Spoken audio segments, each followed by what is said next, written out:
Hey guys, so today I wanted to answer the question, why isn't everyone successful in their bookkeeping business? So, this is something that I've had to really figure out over the last decade of, being in business, right? Because I was seeing people that were starting at the same time as I was. Like in some cases, they would look like they were like making great signs of progress, or, sometimes I would see people and like they just wouldn't really be making any progress.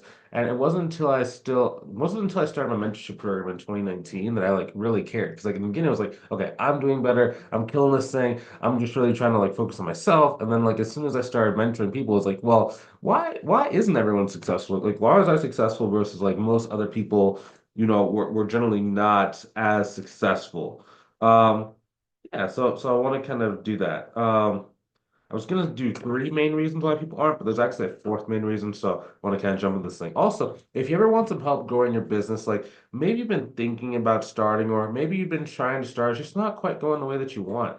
If you want some help going and reaching your goals in the shortest period of time possible, I invite you to go ahead and click on the link inside the description, either above or below the video, to book a call with myself. To see if I can help you in our mentorship program, right? So let's jump into this thing. So, number one, okay, bad plan. So, number one, failing to plan is planning to fail. But what happens when you make a plan and it's not really based on reality? So two things. Um, Inexperience is number one. So like whenever you do like SBDC, they're like, go, let's make a business plan, let's make a business plan. And like that makes sense if there is a business that is very, very there's a lot of risk involved. So let's say, for example, that you have to go invest like 50 to $100,000 on like a piece of equipment. You need to go and like basically work at whatever for like XYZ years before you actually like recuperate. And you go out and get a bank loan to do that, right? So let's say like a restaurant, for example. Okay, that's a lot of risk. You need to have the plan, like how much you need to bring in order to break even, how long will it take for you to like pay off the loan, how many contractors you need, how many employees you need. Is this location a good location? Like there's a lot more moving pieces involved. Versus for a business like this, it's more how many people know you exist? What percentage of people are actually qualified? What percentage of those people actually want to talk to you? And then like what percentage of those people actually want to pay you, right?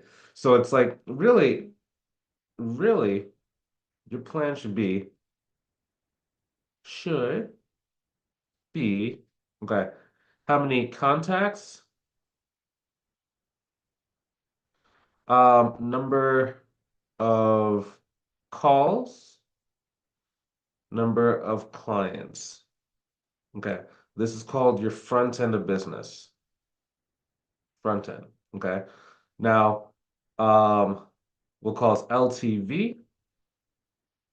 We will call it client duration slash tenure. Sorry, my handwriting's getting a little sloppy as I'm writing fast.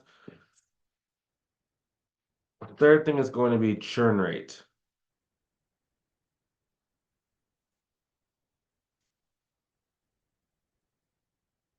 We call this your back end. Okay, back end. Front end, back end. Front end is important at the start. Important at the start. So this is all important at the start, right? That's all important. Okay. Long term. Okay, it's gonna be successful. But today's video, we're not gonna be talking about this as much. Not in this vid. We're gonna be talking about the most important thing in the beginning, right? So the stuff that's at the start. So I'm gonna copy this, I'm gonna bring it down here. So the reason why it's important is because context.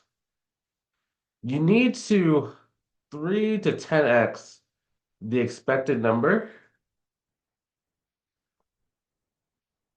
So the problem most people have is that like they're like, yeah, I'm just gonna go talk to like, 10 people, and I'm gonna have like 5 clients, and I'm gonna like go. And like I have to like really be careful at marketing because I don't want the floodgates to open up. And I don't want to be overwhelmed.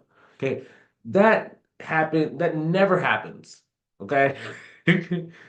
Crickets. Most people hear crickets when they open up their business, right?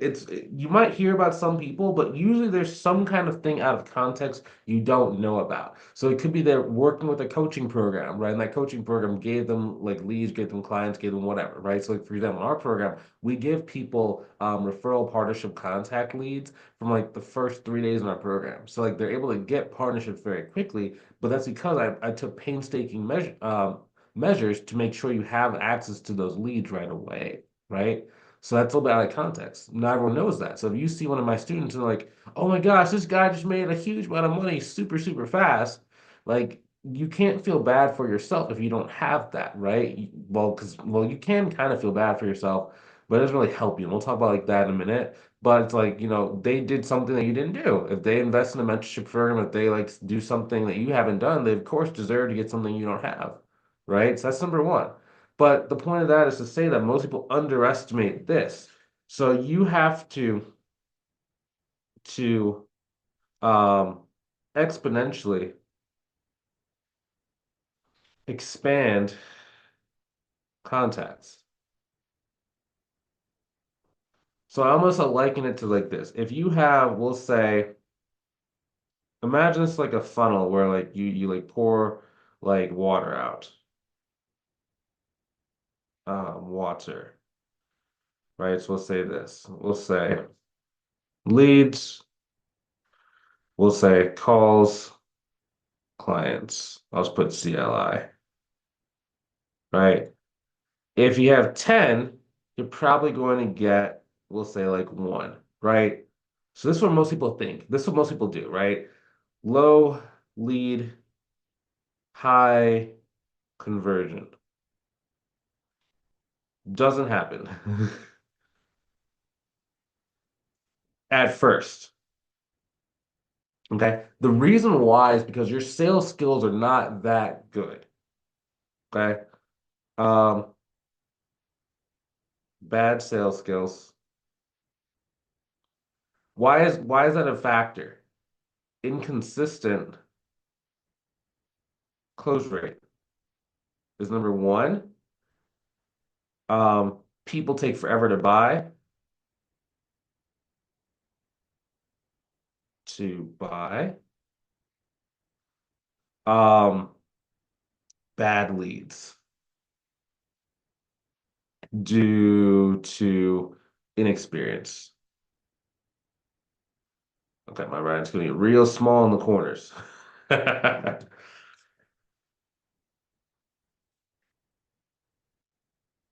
Yeah, so this is what's gonna happen to most people. It's like you're just gonna get like bad leads due to inexperience. Inexperience. So when I say inconsistent close rate is a percentage of people that get on the phone with you and then sign up with you. So if you're just getting started, you might close 1 week, you might have 10 leads, you might close one.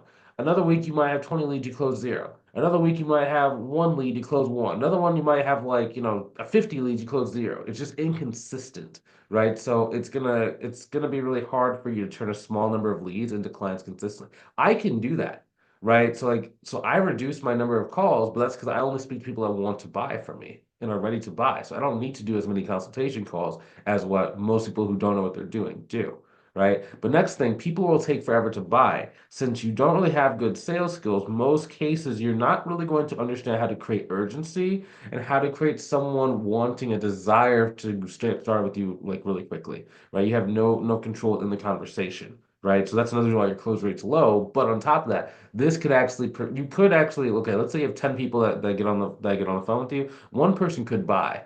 Okay. But remember, first thing, consistent. But then secondly, you could have that one person buy, but that one person could take you 7 months to a year to close. That happened to me when I was first getting started. I talked to this guy in my first year. I talked to this guy in March. He didn't sign up until like late July. And I wasn't even supposed to get that person as a deal. He basically just wanted to subcontract out my work because he was trying to like start like some business coaching stuff, and he basically wanted to offer accounting services. So he was basically trying to use my service to like make more money for himself. So I really should not have gotten that deal, but it was just the fact that, I got lucky in that case. Next thing, bad leads due to inexperience, right? So in general, what you're gonna see is if your marketing is off, or let's say you're messaging people and like you have a very indirect call to action, like, hey, you want to hop on a call just to talk to see if like we can just talk. It's like, well, what are we talking about? Number one. Number two, anyone that has any kind of like significance or like skill or anything going on for them is not just gonna want to hop on a phone and talk to you. Like sometimes people don't understand. It's like, like if you cannot show what you have to offer the other person, in most cases, anyone with any kind of substance is not gonna want to talk to you. Like no one wants to just help someone out for free. Like let me just be completely honest with that. So like I don't know. It's a very strange kind of phenomenon. You have to always be communicating what is in it for the other person, right? Even if you think they're going to help you. So like for me, for example, when I was getting started, I did not understand that in order to get a really good quality mentor, you had to like bring something to the table, either bring leads or bring money. So I would be like, hey, person at this networking event, I see you have a very successful accounting business. Um, can you like teach me what you do? And the guy's like, silence, and walked away.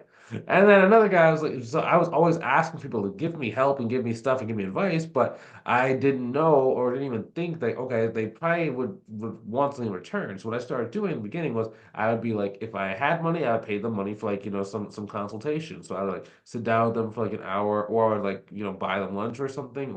And like when I say buy them lunch, it's not just like buy them like McDonald's or something like that. Like a really good kind of like quality event, right? So they can actually be seen around other clients and just like go and get money. Or I would go and like find them like some clients that weren't really relevant to me. Like I would offer them like tax prep clients because I didn't offer tax prep. So I would just send that to them, right? And it's just very simple, very easy. Um, but you got to be able to bring something to the table, right? Got to be able to bring something to the table. And like some people are like, well, why can't someone just like me for me? It's like, well, in business, it's not about if someone likes you. It's about like, it's literally like, how can you help me in what kind of way? Because if not, it's not really bettering someone's situation. Usually in business, someone is looking to better their situation or is looking to execute on a very specific plan. So if you are not helping towards the execution or that plan, you are essentially spending their time. And most people who are successful realize they don't have that much time left, right? It's funny, people that aren't successful think like, oh, I have a million years, like they'll be like, 45, 50 years old, and like, oh, I have a million years, like, time's not really that important. Versus like people are successful, it's like as soon as you start making success, you're like, oh my gosh, I can move so fast, but the time is moving just as fast. And like I'm running out of time with my family. It's like, I've spent so much time away from them. Like they want to go and spend it with their family. So if like you're kind of not really helping them, it's like, well, what's the point of talking? Like I'm just being honest. Like I know that sounds mean, but it's like it's true. Okay. So this is wrong, bad math. Too small. So this is more likely to happen. Okay. Let's see. We'll say leads, calls, clients, right? So in terms of this, right, if you can get this number up to like 500, okay, getting 5 to 10 is inevitable. Is inevitable, right? This is what plans are made of. You want to overshoot the number of leads. Overshoot. Want to overshoot the number of leads you need. The number of leads. It's okay to waste leads. So like you take like, maybe you take 500 of leads, 400 are bad or 100 are bad, 500 total leads, right? 80% will buy, 20% will not, will never buy. We'll say this, 80% are willing to buy. 10% automatically buy, right? So out of that, we'll say 100. Let me rearrange this order so it makes a little more sense.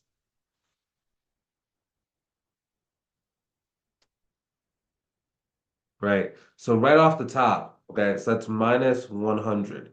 That means there are about 400 that are available, right? Out of that 400, you probably get, mm, we'll say you'll get like, this really should be about like 1% will automatically buy. So this should be more like 5 to like 10. We'll say 2%. 2% will buy.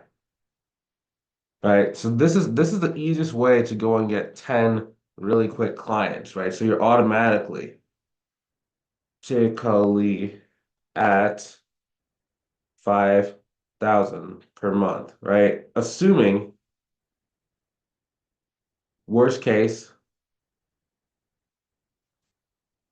clients pay 500 per month.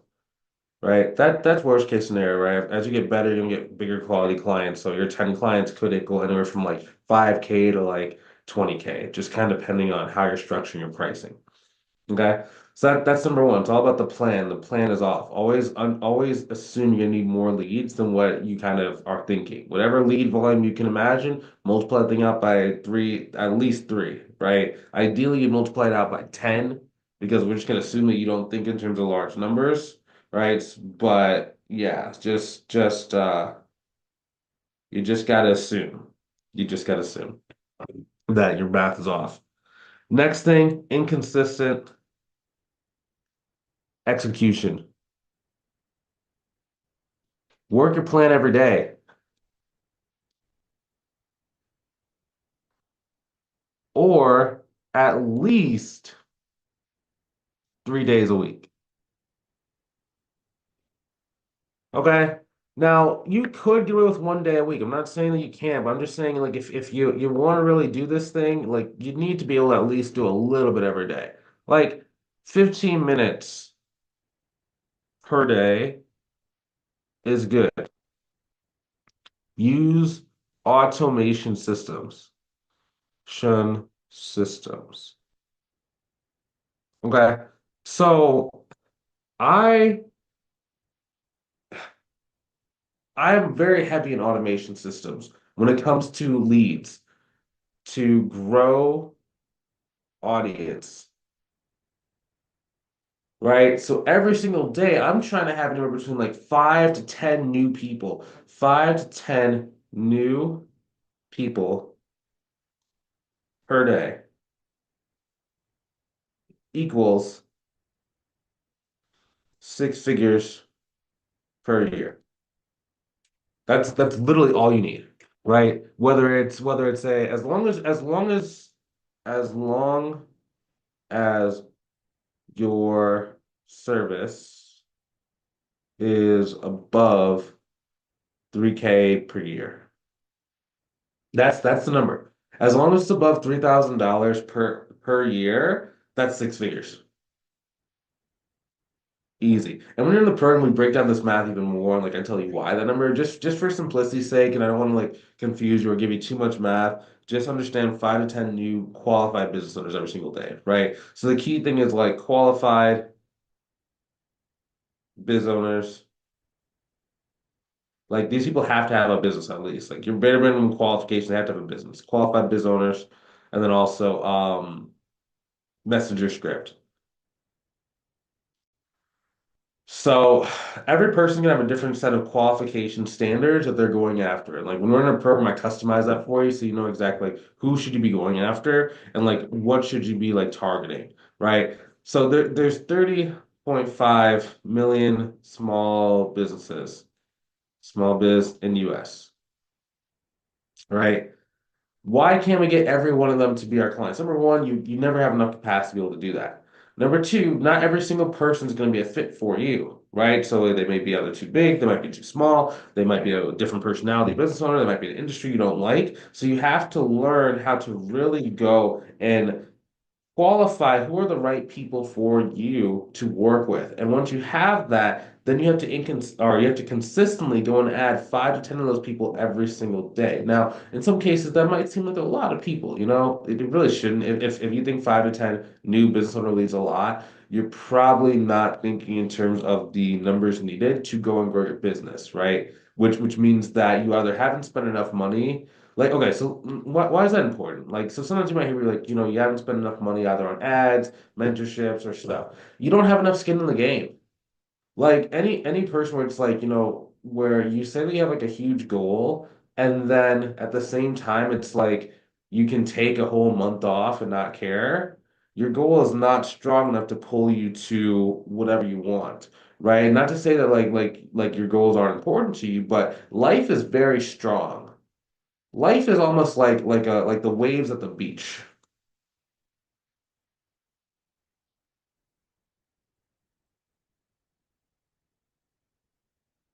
Right. So let's say you go into the ocean, your feet can't touch the ground anymore. You have like some like life preserver, some buoys. You might start off at point A, right? So let's say you're in the water. These are waves, waves, the shore. We'll say this is shore. You point A. Okay?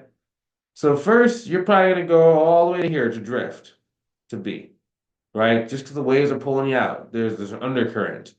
Then you try and, get back to sea. So you try and swim back, swim back, swim back, swim back. But then it pulls you all the way over to D. But then you're trying to get back. You're trying to get back, right? D, E, right? So it's like it's constantly moving you and pulling you and moving you and pulling you.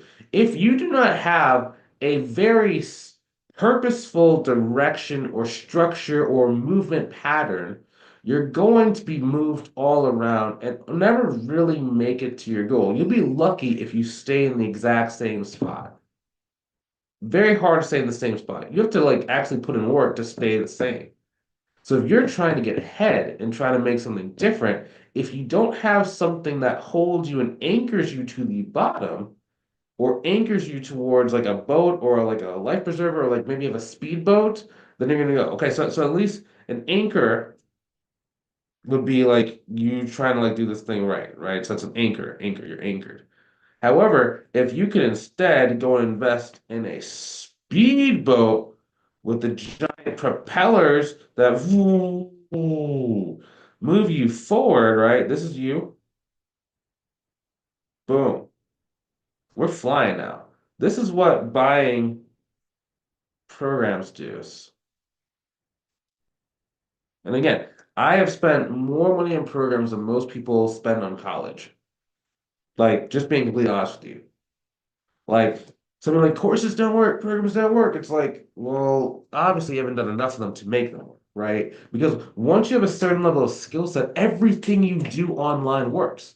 I started a online fitness coaching business recently, and I started with like a local friend. Now I didn't do it to run it; I did it just to help this person out, right? They paid me money to be able to do it, so I basically will get like a residual income as a result of helping that person out. But it's the same skill set I used to start the accounting firm, which is the same skill set I used to start the mentorship program, which is the same skill set I used to start the art business. Like I do art as like a side hustle, and like I don't make the art, I just like go and sell it online. So it's like it's kind of cool. It takes me like from like 5 to 10 minutes a week, if that, right?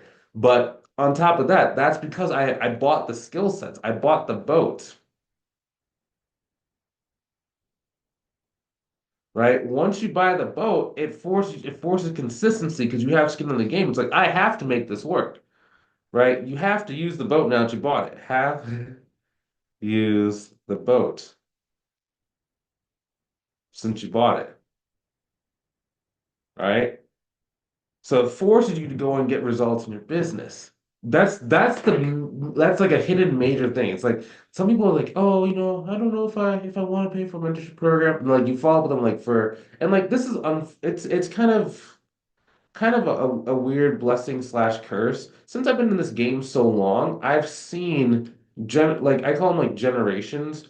So it's like every single year there's like two generations of new potential business owners, right? Every 6 months there's like the beginning of the year, there's after the kids go to school, right? So the beginning of the year it's like New Year's resolution. I'm gonna start that business. And then there's like after summer, okay, the kids are finally going back to school. Now I have time to start my business. And every single year, you see a percentage of people that go and like either buy a bunch of courses or they spend money in ads or they get some kind of investment going and they're killing it. Versus people's like, oh, I don't know if I'm ready. I don't know if it's the right thing. Oh, blah, blah, blah. They're still in their job 10 years later. Like, you ask them, hey, did you ever get that going? No, I gave up. Or, oh, I didn't really, it's just a million different excuses or different things happen, right? But like, how do you not become one of the people that are left in the job 10 years from now? And I know, like, maybe you're like 55, maybe you're not going to be in corporate for, another 10 years. But whether it's 1 year, 2 years, maybe you're in your 20s and you're watching this. How do you make sure you can actually have the life you want rather than having to go like in a career and like kind of be pushed down the traditional path that maybe you don't want to be in, right? This is how you do it. You got to make things happen for yourself. You make things happen. And again, you do that by overestimating how many leads you need,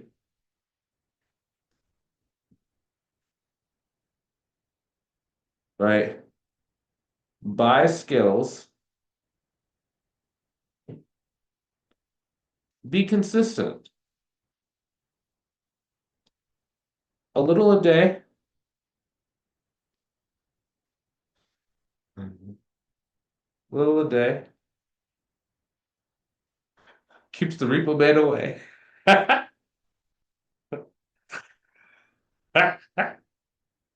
Oh, it's funny. A little a day keeps the repo man away.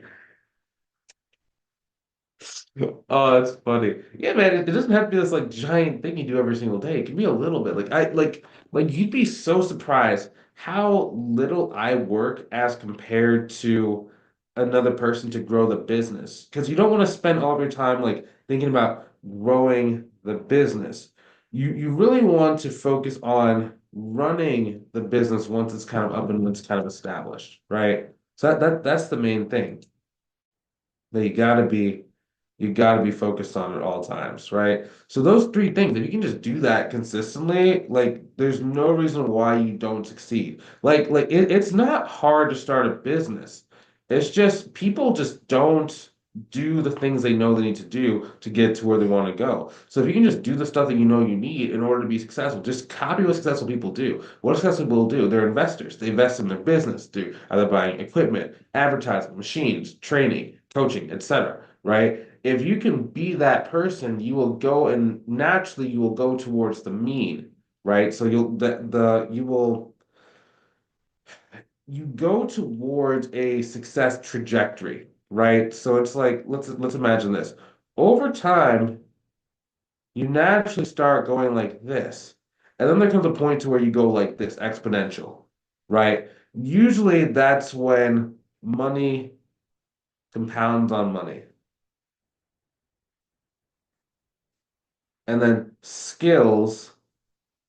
So skill development is generally here. Skill development.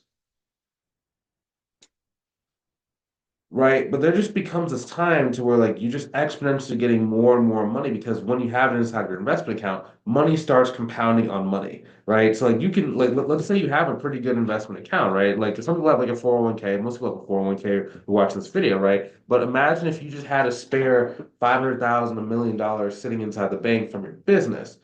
How much faster does that compound than like 10,000 or $100,000, right? Like I see some people like, they might have like 300, 400, maybe, and if they're really kind of in a good position, they might have like $1 million in their 401k by the time they're like, 50, 55, right? So it's like, what if you had a spare one that you can go and control with your investments as well, right? You can grow so much faster that money starts doubling, starts compounding. It's the same thing. That's all we're trying to do. All I'm trying to do is I'm trying to put you in the best position possible so that you can start taking advantage of this compounding interest that's going to start happening in both your skill sets, your business, and your life. Okay. So if you can just get along, just do the stuff you need to do, you're going to hit that path automatically. If you just never take off. Life will just sweep you away and you're constantly in the same spot. Okay. So if you want some help doing this stuff, if you want some help growing your business, being able to go and move to where you want to move, being able to do the stuff that you know you want to do so that you can actually go and succeed, go ahead and click the link inside the description. Book a call with myself. Let's see if I can help you inside of a mentorship program. Okay. I will talk to you soon. Have a good rest of your day. Take it easy.